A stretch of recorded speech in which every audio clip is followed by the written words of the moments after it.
cerebelo que a Lavínia vai passar para vocês. Até mais, gente. Oi, gente, boa tarde. Aqui é a Lavínia. Agora a gente vai conversar um pouquinho a respeito do cerebelo, que é o último assunto da monitoria de hoje e também do tema de sistema nervoso. Pode passar, por favor. Bom, para a gente começar a entender o cerebelo, é importante a gente falar um pouquinho da sua localização e da sua forma. O cerebelo, gente, é esse órgão situado na fossa posterior do crânio, que é a parte mais posterior que a gente tem no nosso crânio. Ele é posterior ao tronco encefálico, que é aquela estrutura que vocês viram na monitoria da semana passada, e ele é inferior a essa porção mais posterior do cérebro, que corresponde ao chamado lobo occipital, certo? E ele está separado dessa parte mais posterior do cérebro através de uma prega de dura mater chamada de tentório do cerebelo ou tenda do cerebelo, que a gente já viu também em algumas monitorias atrás. Com relação à sua forma, gente, o cerebelo ele é uma estrutura piramidal, tá? E ele apresenta três faces. Uma face anterior, que é voltada para o tronco encefálico, uma face posterior, que é a face que a gente consegue ver quando a gente olha o cerebelo superiormente e que está voltada para a parte posterior do cérebro, e uma face inferior, que é a que tem contato com o crânio. Bom, gente, e uma outra coisa importante de nós sabermos, né, com relação à forma do cerebelo, é que, diferentemente do cérebro, o cerebelo não possui giros e sulcos, tá? O cerebelo ele é composto por várias folhas, e entre essas folhas nós temos fissuras. As folhas cerebelares, gente, assim como os giros do cérebro, são dobras, tá? Que nós temos na superfície do cerebelo. Só que são dobras bem mais estreitas, tá? E elas são bastante numerosas. E essas folhas são separadas pelas fissuras, que são espécies de sulcos, só que sulcos mais profundos. Por isso são chamados de fissuras. Pode passar, por favor. Bom, gente, macroscopicamente, a gente consegue identificar no cerebelo duas regiões básicas. Uma região mais externa e delgada, que corresponde ao córtex cerebelar, e uma região mais central, que corresponde ao corpo medular do cerebelo. O córtex cerebelar, gente, ele é bastante delgado e ele é uma região de substância cinzenta, onde a gente encontra uma concentração de corpos celulares de neurônios, tá? E é importante também a gente falar que, predominantemente, os neurônios do córtex do cerebelo são neurônios sensitivos. São neurônios que levam informações ao cerebelo. Fala-se, né, que o córtex do cerebelo é principalmente uma região de aferência, tá? Uma outra coisa importante a ser falada é que o córtex cerebelar ele é composto por 3 camadas de células. Essas camadas podem ser vistas nessa imagem da direita do slide. A gente pode observar um corte histológico do córtex do cerebelo, né, visto através de um microscópio, e nele a gente consegue identificar essas 3 camadas. Mais superiormente, a gente tem a chamada camada molecular. Inferiormente à camada molecular, nós temos a chamada camada de células de Purkinje, que são essas células grandes, piriformes porque elas têm forma de pera e com esses grandes prolongamentos, tá? E essas células de Purkinje, gente, elas são os únicos neurônios eferentes que nós temos no córtex. Como eu disse, né, o córtex ele é sobretudo uma região de aferência, tá? De chegada de informação. Mas essas células de Purkinje, elas apresentam fibras eferentes, tá? Que são capazes de mandar informações para outras estruturas, mas para outras estruturas que estão no próprio cerebelo. Já a gente vai entender melhor isso, tá? E inferiormente, nessa camada de células de Purkinje, nós temos a chamada camada granular, tá? Que diferentemente da camada de células de Purkinje, ela tem esses neurônios bem pequenininhos, como a gente vê na imagem. Que são esses pontinhos azuis, assim, esses são os núcleos dos neurônios da camada granular. Já o corpo medular do cerebelo, ele se localiza nessa região mais central do cerebelo, tá? E ele é extremamente ramificado, e ele se constitui predominantemente por substância branca, ou seja, é onde a gente encontra fibras, os axônios, né, os prolongamentos dos neurônios, certo? Mas percebam, gente, que no interior do corpo medular do cerebelo, a gente pode identificar também áreas de substância cinzenta, que são essas áreas mais escuras, tá? E essas áreas de substância cinzenta compõem os chamados núcleos do cerebelo. A gente tem 3 pares de núcleos, e no próximo slide a gente vai identificar eles. Pode passar, por favor. Bom, gente, nesse slide, como eu disse, a gente vai identificar esses núcleos, tá? Como eu disse para vocês, né, o córtex cerebelar é principalmente uma região de aferência, certo? É uma região que recebe informações.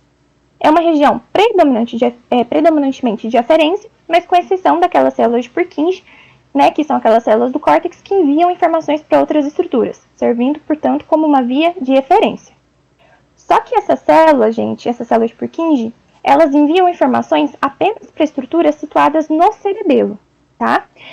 E as estruturas cerebelares que recebem as informações das células de Purkinje que permitem, então, que essas informações que são processadas lá pelo córtex do cerebelo sejam levadas para outras estruturas do sistema nervoso central. E essas estruturas que recebem as informações das células de Purkinje são os núcleos do cerebelo, tá? Eles são meio que portas de saída para as vias nervosas que partem do cerebelo. Nós temos 3 pares de núcleos cerebelares. Nessa imagem da direita, eles estão identificados. Ó. A gente tem o núcleo denteado, que é esse mais lateral, o núcleo do fastígio, que é o mais medial que a gente tem, que está ali ao nível do vermes do cerebelo, que a gente já vai entender o que é vermes no próximo slide, e a gente tem o núcleo interpósito. Esse núcleo interpósito, ele apresenta 2 componentes, que são os núcleos globosos e o núcleo emboliforme. A olho nu, gente, nós não conseguimos ver todos esses núcleos, tá? A gente só consegue ver esses núcleos maiores, que são os núcleos denteados, como a gente pode ver nessa imagem da esquerda, que é uma imagem da macroscopia, tá? Do órgão como um todo. E isso facilita um pouco a nossa vida nas provas práticas, por exemplo, porque se o professor sinalizar para a gente um núcleo na região do corpo medular do cerebelo, a gente pode afirmar que esse núcleo é um núcleo denteado, já que o núcleo do fastígio e o núcleo interpósito, eles não são visíveis a olho nu, tá? Eles são visíveis na microscopia. Pode passar, por favor. Bom, gente, agora nós vamos conversar um pouquinho a respeito da divisão anatômica do cerebelo. Tá? O cerebelo, ele é composto basicamente por essa estrutura ímpar e mediana, que é chamada de verme. Eu até citei ele para você no slide anterior, quando eu fui posicionar o núcleo do fastígio. Tá? E essa estrutura mediana é chamada de verme, e associada a ela nós temos 2 massas laterais, né, que são os hemisférios cerebelares.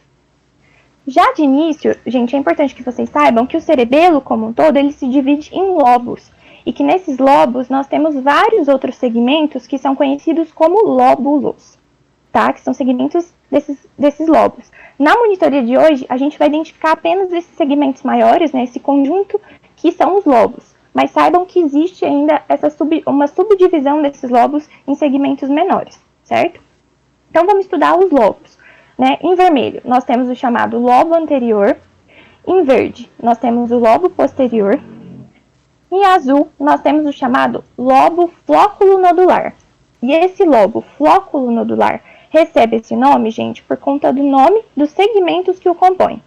Tá? Essa estrutura mais central do lobo flóculo nodular é conhecido como nódulo. Tá? E ele é um segmento do verme do cerebelo. E essas estruturas laterais associadas ao nódulo são chamadas de flóculos, tá? Que são segmentos dos hemisférios cerebelares. Por isso que o lobo se chama lobo flóculo nodular, certo? Bom, e separando esses lobos, nós temos fissuras, né? Que, como eu disse, são sulcos mais profundos. Entre o lobo anterior e o lobo posterior, nós temos a chamada fissura primária. Já entre o lobo posterior e o lobo flóculo nodular, nós temos a chamada fissura posterolateral, certo? Pode passar, por favor. Aqui nesse slide, gente, estão sinalizadas algumas estruturas importantes do cerebelo que eu queria mostrar para vocês. 3 delas evidenciam para a gente a conexão que existe entre o cerebelo e o tronco encefálico. Na semana passada, o Matheus e o Guilherme mostraram para vocês esses pontos de conexão quando eles falaram do tronco encefálico. Então, vamos só recapitular, tá? O cerebelo, ele é posterior ao tronco encefálico, né? E juntos eles delimitam um dos componentes do nosso sistema ventricular, que é o quarto ventrículo, certo? Mas, enfim, voltando à conexão cerebelo-tronco encefálico. Essa comunicação, gente, ela ocorre através dos chamados pedúnculos cerebelares. Nós temos os pedúnculos cerebelares superiores, os pedúnculos cerebelares médios e os pedúnculos cerebelares inferiores. Os pedúnculos cerebelares superiores, eles conectam o cerebelo ao mesencéfalo, que é aquela parte mais superior do nosso tronco encefálico. Já os pedúnculos cerebelares médios são os mais proeminentes, né, dos nossos pedúnculos, são os maiores, e eles conectam o cerebelo à ponte. Já os pedúnculos cerebelares inferiores conectam o cerebelo ao bulbo e à medula espinhal, que é a continuação que a gente tem do bulbo, certo? Bom, outras estruturas do cerebelo que eu gostaria de mostrar para vocês são as tonsilas cerebelares. As tonsilas do cerebelo, gente, que também podem ser chamadas de amígdalas do cerebelo, elas situam-se na parte inferior do cerebelo, na sua face inferior, e elas constituem os segmentos mais anteriores que nós temos do lobo posterior do cerebelo, certo? Que é esse lobo verde, que está representado com a cor verde na imagem. Eu destaquei elas aqui para vocês, porque no próximo slide a gente vai estudar uma aplicação clínica que envolve essas tonsilas. Pode passar, por favor. A aplicação clínica que nós vamos estudar, pessoal, é a de herniação das tonsilas cerebelares. Herniação nada mais é do que a protrusão de um tecido para um local no qual ele não deveria estar originalmente, tá? O que acontece é que, em algumas situações, essas tonsilas do cerebelo, elas podem se herniar para fora do crânio, através de um orifício que nós temos na base do crânio, que é o forame magno. Então, essas tonsilas, elas podem se herniar, tá? E essa herniação pode acontecer em algumas situações. Uma das possibilidades seja secundária a algumas malformações. Existem, gente, algumas malformações morfológicas ali na região da fossa posterior do crânio, onde o cerebelo está alojado, que podem fazer com que as tonsilas se herniem através do forame magno, tá? E essas malformações morfológicas na região de fossa posterior, elas são chamadas de malformações de Chiari, tá? Existem alguns subtipos dessas malformações, tá? E em um dos subtipos dessas malformações de Chiari, a gente pode observar a herniação dessas tonsilas do cerebelo. Mas, assim, além de malformações, outros fatores que também levem a um aumento da pressão intracraniana na região da fossa posterior do crânio, também podem levar à herniação das tonsilas, tá? E esse aumento de pressão nessa região do crânio pode advir, por exemplo, do crescimento de tumores. É o que a gente pode ver nessa imagem mais à direita do slide, tá? Essa imagem, gente, ela corresponde a um exame de ressonância magnética e nela a gente pode observar um meningioma, que é um tumor que se desenvolve a partir das meninges. O meningioma, ele está situado nessa região mais clara da imagem. Percebam, ó, que ele está infiltrando o crânio e que ele apresenta um efeito de massa. O que é isso, né, efeito de massa? Os tumores, em geral, eles têm esse efeito de massa, ou seja, eles são capazes de comprimir e de deslocar as estruturas adjacentes a eles na medida em que eles crescem. E é justamente esse efeito de massa que aumenta a pressão na região da fossa posterior do crânio, favorecendo a herniação da tonsila, tá? E esses quadros de herniação, gente, se não forem tratados, eles podem ser problemáticos, tá? E isso acontece porque as tonsilas, ao se herniarem através do forame magno, elas se projetam em direção ao canal vertebral, que a gente tem na nossa coluna vertebral. E então, quando elas se projetam para essa região do canal vertebral, elas passam a comprimir o bulbo, que, como vocês viram na monitoria da semana passada, lá na parte de tronco encefálico, né, o bulbo, ele é uma estrutura que tem centros homeostáticos muito importantes para o nosso corpo. No bulbo nós temos o centro respiratório, a gente tem o centro vasomotor, o centro cardíaco, né, e a compressão desses centros pode gerar uma série de repercussões respiratórias e cardiovasculares que podem colocar a vida da pessoa em risco, certo? Então, os indivíduos que têm essa condição, eles precisam ser acompanhados por um especialista, por um neurocirurgião, e em um momento oportuno, eles precisam ser tratados, certo? Pode passar, por favor. Bom, gente, então, até aqui a gente viu a divisão anatômica do cerebelo, certo? Em lobos. Uma outra possibilidade de divisão para estudo do cerebelo é a divisão filogenética. Uma divisão filogenética, gente, é uma divisão que se baseia na filogênese. E o que seria isso, né? A filogênese, ela está relacionada aos aspectos evolutivos que estão envolvidos na formação do órgão. Segundo essa divisão, né, as porções que hoje constituem o nosso cerebelo, elas teriam surgido sucessivamente ao longo da evolução. E essas porções constituintes do cerebelo seriam o arquicerebelo, o paliocerebelo e o neocerebelo. O arquicerebelo, gente, seria a parte mais arcaica do nosso cerebelo, tá? A que teria surgido naqueles seres mais primitivos, naqueles seres invertebrados, aquáticos, que precisavam basicamente de apresentar mecanismos voltados para a manutenção do equilíbrio. E ela corresponde àquela parte do cerebelo que a gente viu, que na divisão anatômica era chamada de lobo flóculo nodular, certo? E ambos, ó, arquicerebelo e lobo flóculo nodular, estão representados na imagem em azul. Já o paliocerebelo, ele teria surgido evolutivamente após o arquicerebelo, e ele corresponde ao que na divisão anatômica a gente chamou de lobo anterior, tá? Então, paliocerebelo e lobo anterior estão representados de vermelho. E, por fim, a gente tem o neocerebelo, que teria sido a última das porções do cerebelo a surgir ao longo da evolução, estando presente nos mamíferos, tá? Que são seres que já apresentam um controle motor mais desenvolvido. Ele compreende boa parte do cerebelo, né, correspondendo ao que na divisão anatômica a gente viu que se chama lobo posterior, certo? O neocerebelo e o lobo posterior, né, estão representados na imagem com a cor verde. Pode passar, por favor. Bom, agora a gente vai falar um pouquinho da divisão funcional do cerebelo. A gente vai estudar as partes do cerebelo de acordo com as funções das quais elas participam, certo? E uma das possibilidades que a gente tem de analisar as funções desempenhadas por cada parte do cerebelo tem relação com a divisão filogenética que eu acabei de mostrar para vocês. O arquicerebelo, gente, que é a parte mais arcaica que nós temos no cerebelo, do ponto de vista funcional, é chamado de vestíbulo cerebelo. E isso porque os neurônios dessa região, eles têm conexões, né, através de toda uma via nervosa, com o sistema do nosso ouvido interno, chamado de sistema vestibular ou aparelho vestibular, onde nós temos estruturas que são importantes para a manutenção do nosso equilíbrio. Por isso que a principal função atribuída ao vestíbulo cerebelo é a de manutenção do equilíbrio, tá? Já o paliocerebelo, do ponto de vista funcional, ele é chamado de espinocerebelo. E isso porque os neurônios do paliocerebelo, eles têm conexões com a medula espinhal. Por isso, espinocerebelo. E essa região do cerebelo, gente, ela está correlacionada com a manutenção da nossa postura e do nosso tônus muscular.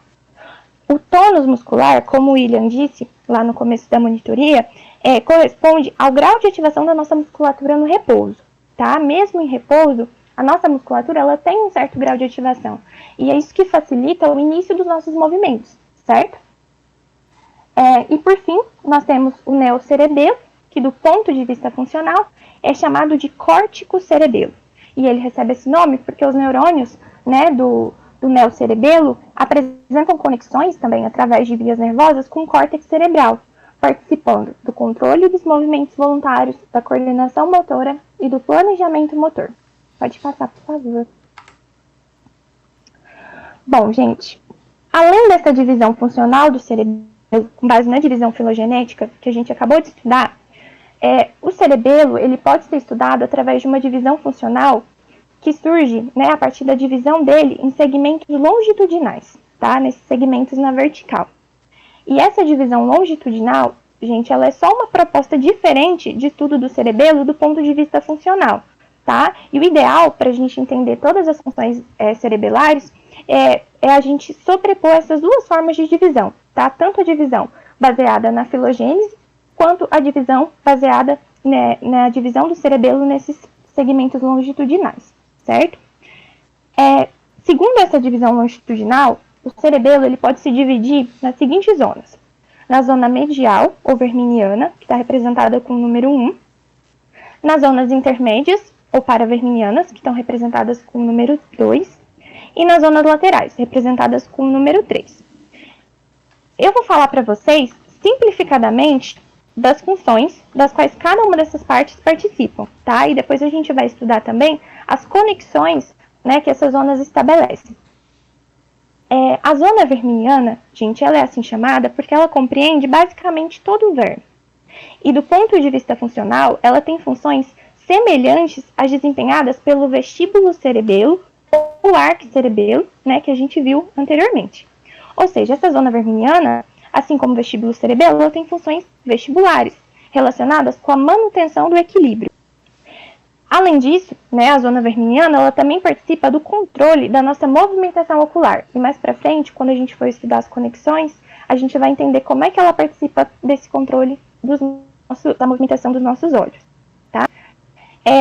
Já as zonas intermédias, ou zonas paraverminianas, elas são essas zonas que estão ao lado da zona verminiana.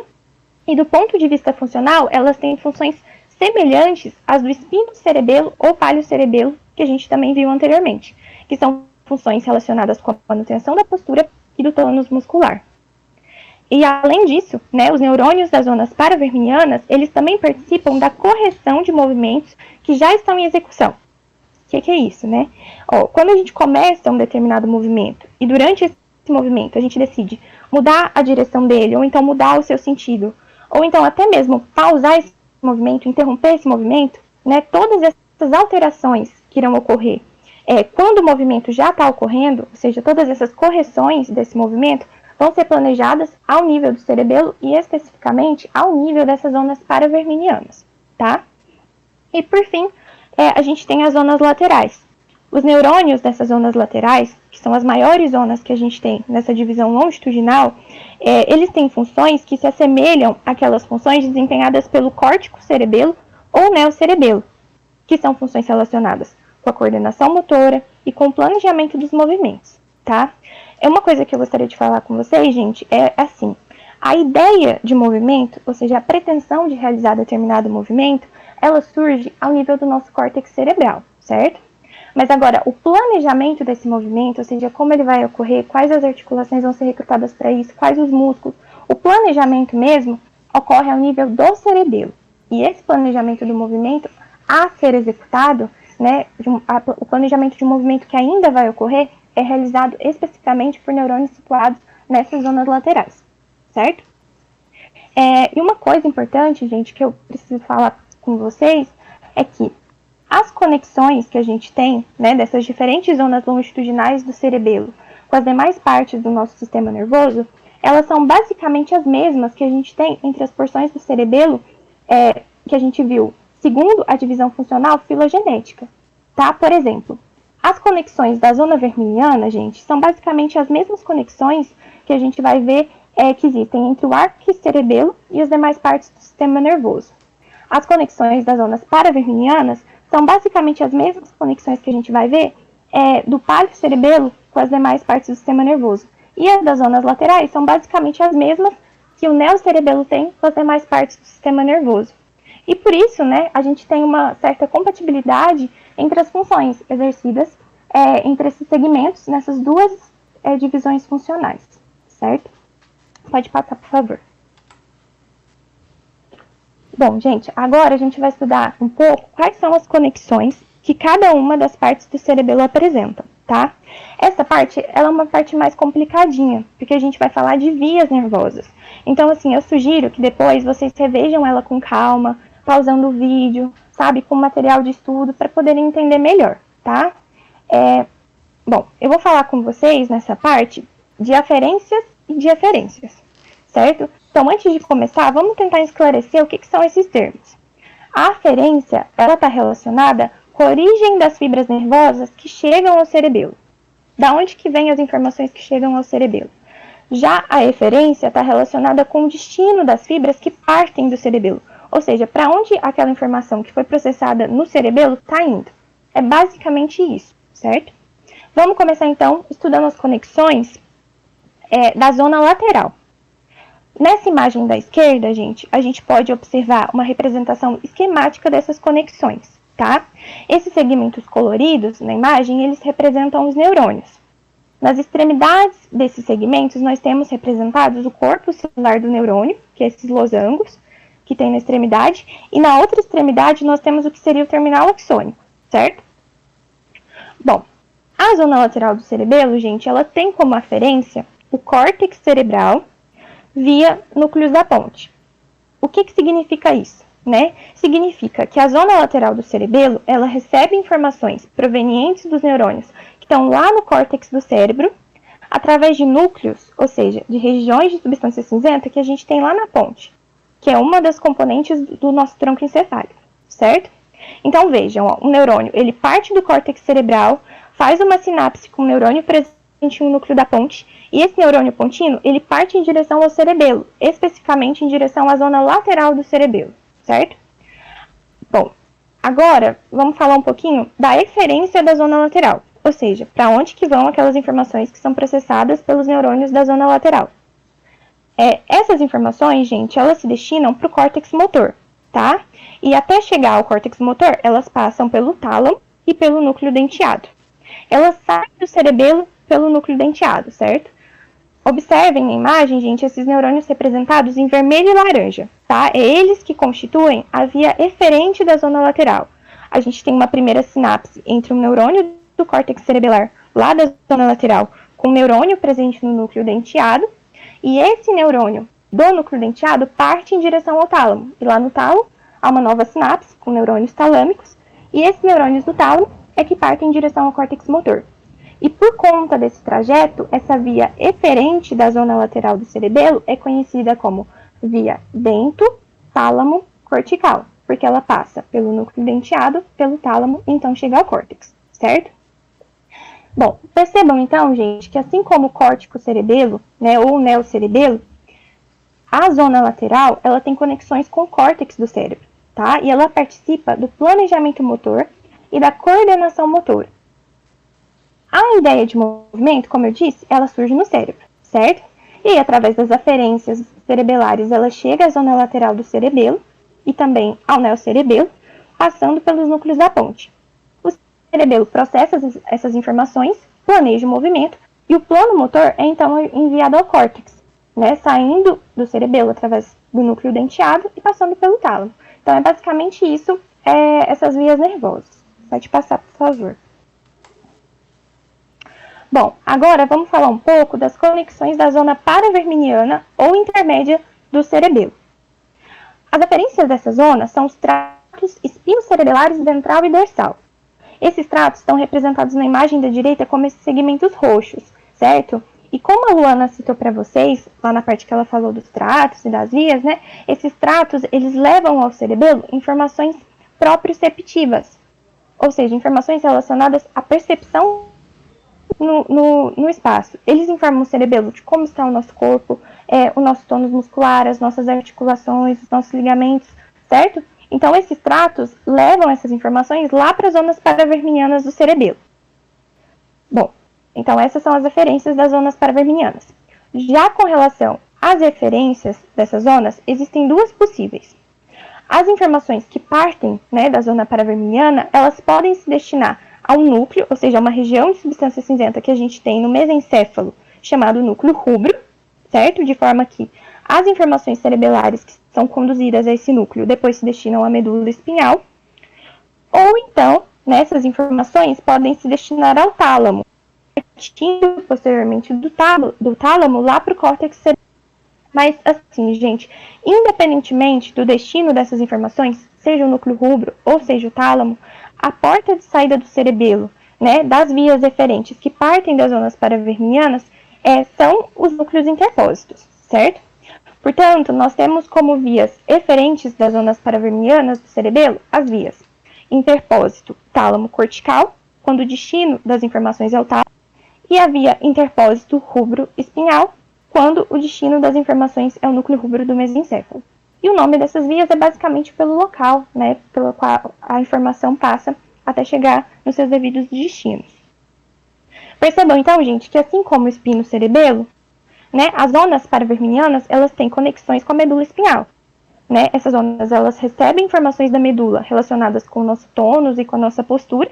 Essas informações são processadas, né, no cerebelo, e o cerebelo, então, envia comandos através do tálamo e do núcleo rubro para que os ajustes posturais e do tônus sejam realizados, né, a fim de que a gente possa manter a nossa postura e também uma tonicidade muscular adequada. Pode passar, por favor. Por fim, gente, a gente vai falar das conexões da zona verminiana do cerebelo, tá? Que é aquela zona mais mediana que a gente tem. A zona verminiana, ela tem como aferências os núcleos vestibulares e o chamado sistema vestibular, tá? E essa via de aferência, ela está representada na imagem com segmentos de cor roxa. A zona verminiana, ela recebe fibras provenientes dos chamados núcleos vestibulares, que na semana passada foram citados quando o Guilherme, né, o Patella, ele mostrou para vocês a área vestibular da ponte. Ele mostrou para vocês onde ficava essa área vestibular e citou que lá existiam os núcleos vestibulares. Então, são desses núcleos vestibulares que partem, né, fibras para essa região da zona verminiana do cerebelo. E tanto de modo direto quanto de modo indireto, Essa zona vermiliana, ela também recebe informações provenientes do sistema vestibular, né, que é aquele sistema que eu já citei na monitoria de hoje, que se situa no nosso ouvido interno, né, e que tem estruturas que são importantes para a manutenção do nosso equilíbrio. E é justamente a manutenção do equilíbrio uma das principais funções da zona vermiliana, assim como é também função do vestíbulo cerebelo, tá? Essa zona, gente, vermiliana, ela tem referências para esses próprios núcleos vestibulares, certo? E ela tem referências também para a chamada formação reticular, que é uma rede que a gente tem de fibras nervosas, de corpos celulares de neurônios, presente no interior do nosso tronco encefálico, tá? E que ascende em direção ao córtex. E essas fibras nervosas, né, que levam informações cerebelares provenientes da zona vermiliana, elas partem do cerebelo, né, para os seus destinos, através do chamado núcleo do fascígio, que é aquele núcleo mais medial dos núcleos cerebelares, né, que eu falei para vocês que estava ao nível do verme. Bom, e as referências a gente pode visualizar na imagem através desses segmentos de cor verde, certo? Bom, gente, um outro aspecto importante também que eu queria falar com vocês nesse slide está relacionado com uma outra função da zona vermiliana, que é a de correção, que é a participação que ela tem no controle da movimentação ocular, tá? E essa participação no controle da movimentação ocular acontece porque os nervos cranianos, que são responsáveis, né, por inervar os músculos que são responsáveis pela movimentação do globo ocular, eles recebem aferências diretas dos núcleos vestibulares, né? E, portanto, esses nervos cranianos, indiretamente, eles recebem informações do cerebelo, né? Já que parte das fibras que partem da zona vermiliana se direcionam para esses núcleos vestibulares. E essa troca de informações, gente, que existe entre o cerebelo, os nossos núcleos vestibulares e os nossos nervos cranianos que controlam a movimentação ocular, é o que permite a existência de uma movimentação coordenada entre o nosso corpo, entre a nossa cabeça e os nossos olhos, tá?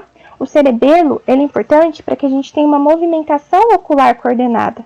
Uma movimentação ocular que considera a posição do nosso corpo e também a posição da nossa cabeça, certo? Lesões nessa região do cerebelo, de zona vermiliana, né, e também lesões de arquicerebelo ou vestíbulo cerebelo, podem gerar uma manifestação clínica chamada de nistagmo, tá? Em que a gente tem uma movimentação involuntária e oscilatória do globo ocular.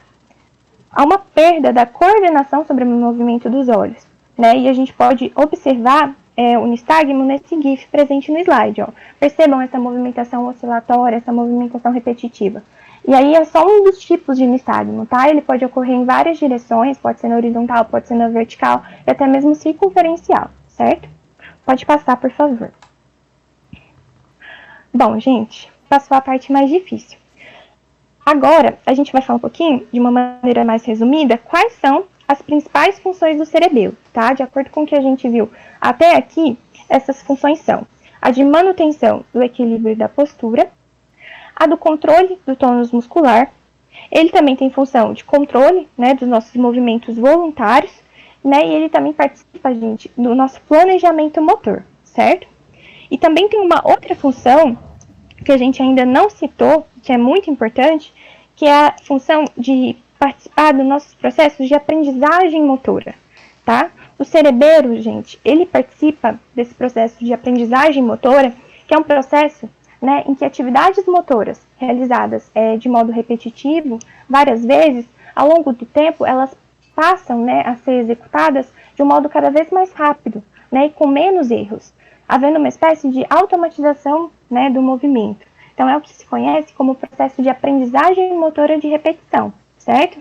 Isso acontece porque o cerebelo, ele participa da criação de uma espécie de memória motora, certo?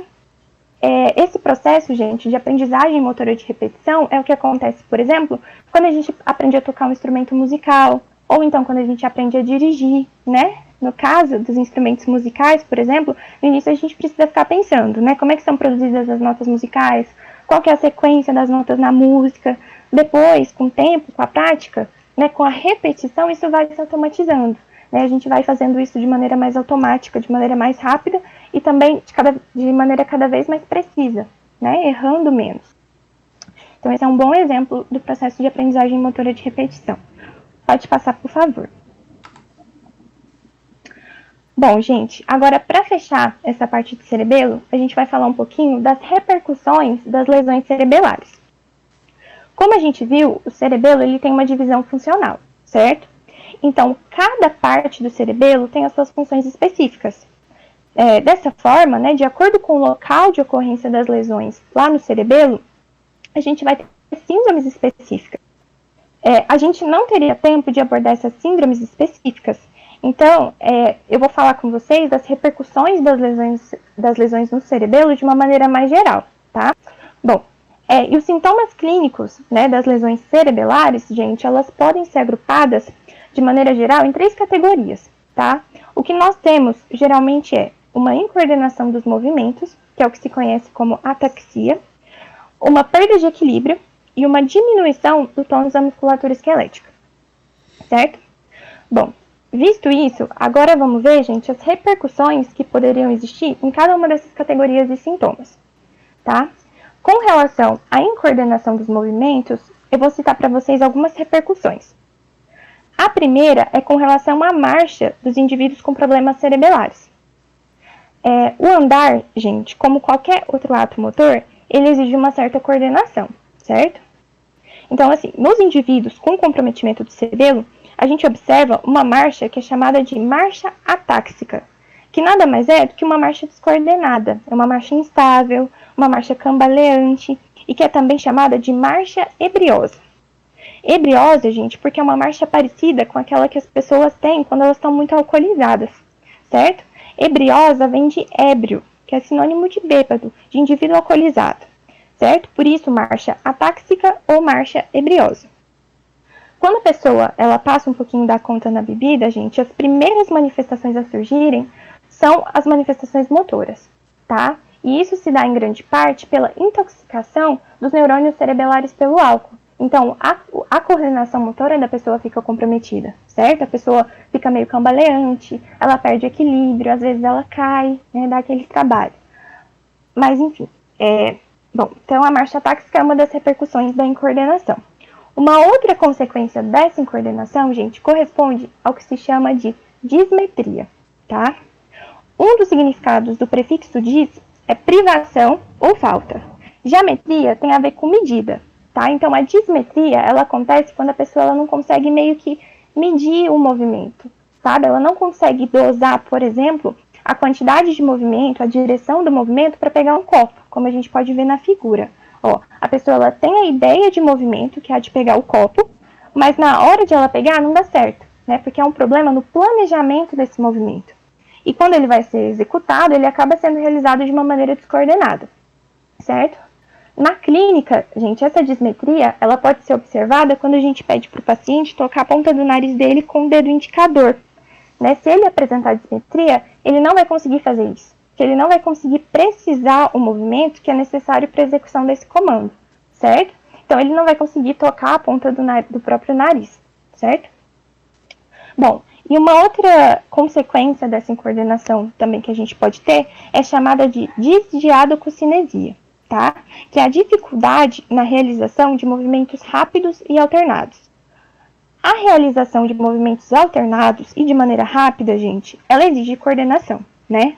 Então, os indivíduos com essa incoordenação, com um problema no cerebelo, terão dificuldade, por exemplo, para realizar aquele movimento em que a gente toca a ponta dos polegares com o dedo indicador da nossa mão oposta, e no qual a gente vai alternando esse contato de maneira rápida. Eu não sei se vocês conseguem entender essa minha descrição assim falando, mas vocês já devem ter feito isso. Então eu coloquei uma imagem só para tentar mostrar melhor. Quando a gente toca, mas é basicamente isso, quando a gente toca a ponta dos polegares com o dedo indicador da mão oposta e a gente vai alternando esse contato. Isso exige muita coordenação, certo? E aí os pacientes que têm problema de cerebelo, que vão ter incoordenação, geralmente eles não conseguem fazer esses movimentos rápidos de maneira alternada. Isso é caracterizado como disdiadococinesia, certo? Então eu citei para vocês 3 repercussões da incoordenação, que são a marcha atáxica, a dismetria e a disdiadococinesia, certo? Já com relação às repercussões da perda de equilíbrio, gente, o que a gente vê, né, é que para a pessoa tentar ficar de pé, uma pessoa ereta, né, uma pessoa que está com alguma lesão de cerebelo, ela afasta as pernas uma da outra para tentar ampliar a base de sustentação do corpo, tá? Então, esse indivíduo com lesão cerebelar, como a gente pode ver na imagem, ele passa a assumir o que se conhece como base alargada, que é esse afastamento das pernas para tentar superar a perda de equilíbrio, permitindo que a pessoa fique, então, em posição ereta. E com relação à diminuição do tônus muscular, basicamente, a repercussão que a gente tem é uma dificuldade mesmo na realização dos movimentos, tá? Uma vez que a musculatura vai estar menos ativa, certo? Pode passar, por favor.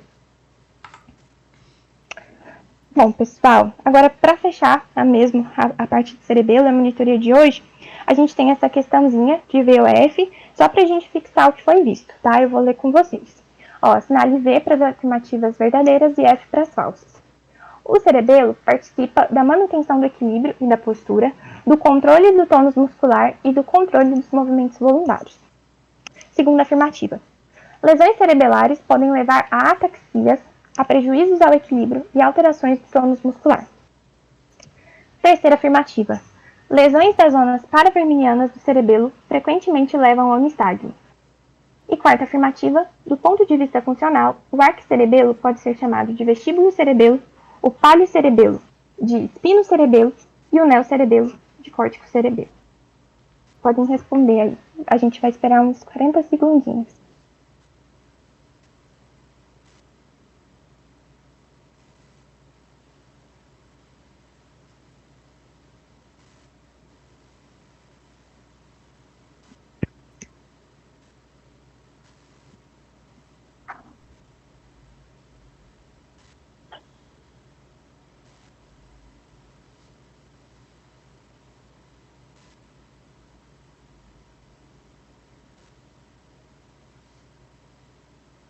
Acho que pode passar já.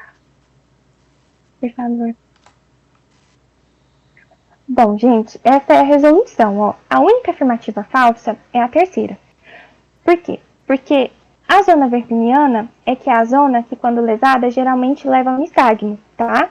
Não a zona paravermiliana. Isso se dá porque a zona vermiliana ela tem conexões com os nossos núcleos vestibulares, lembram? E esses núcleos vestibulares, por sua vez, eles também têm conexão com os nossos nervos cranianos, que são relacionados com a movimentação ocular. Então, lesões de zona vermiliana, ou então lesões de arquicerebelo, que também é chamado de vestíbulo cerebelo, por ter conexões com os nossos núcleos vestibulares, é que geralmente levam ao nistagmo, tá? Não as lesões de zonas paravermilianas. Pode passar. As outras são verdadeiras, certo? Bom, gente, o que eu tinha para falar de cerebelo é isso, tá? Aqui a gente encerra a monitoria de hoje e também o assunto de sistema nervoso. Eu já gostaria de pedir desculpas para a gente ter excedido um pouquinho o tempo. Infelizmente, a gente tratou de alguns assuntos, né, meio complexos, assim, a gente tentou descomplicar, mas aí a gente gastou um pouquinho de mais tempo, então peço desculpas, né? A gente vai se organizar melhor para as próximas monitorias. A gente também está à disposição para as dúvidas, tá? Caso vocês queiram perguntar alguma coisa, podem nos procurar. Os meninos já estão enviando aí no chat o formulário de feedback.